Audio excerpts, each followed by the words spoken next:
Gisaulog sa City Disaster Risk Reduction Management Office ang Disaster Consciousness Month nga nagdala sa tema nga ligtas na bayan, maunlad na pamayanan. Sugod niya tung Hulyo 8, 2013 nga matapos karong Hulyo 28 ni tuiga. Tumong niini aron maaghat ang katawhan sa pagpakabana sa palibot, kabtangan ug kinabuhi nga mahimong mamiligro sa panahon sa kalamidad.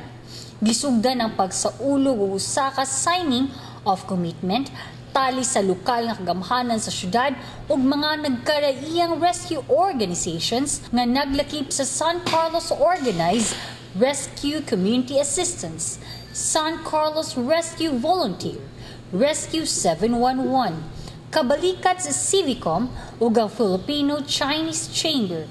Giblisingan usab ang mga bagong galamiton nga gipalit sa CDRRMO, apil na ang kahimanan sa Bureau of Fire Protection isip bulig sa maong buhatan dito sa City Hall lobby niadtong higayuna.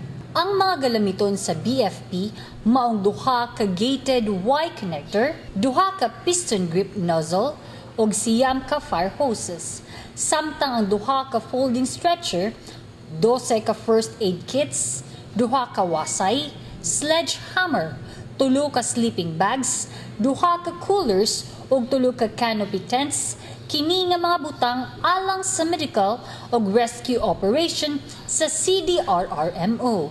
Matud pa ni Erwin Kalinawagan, officer in charge sa BFP, nga mapuslan gayud kining mga kahimanan kung adunay mga wala damhag kadautan nga moabot sa syudad.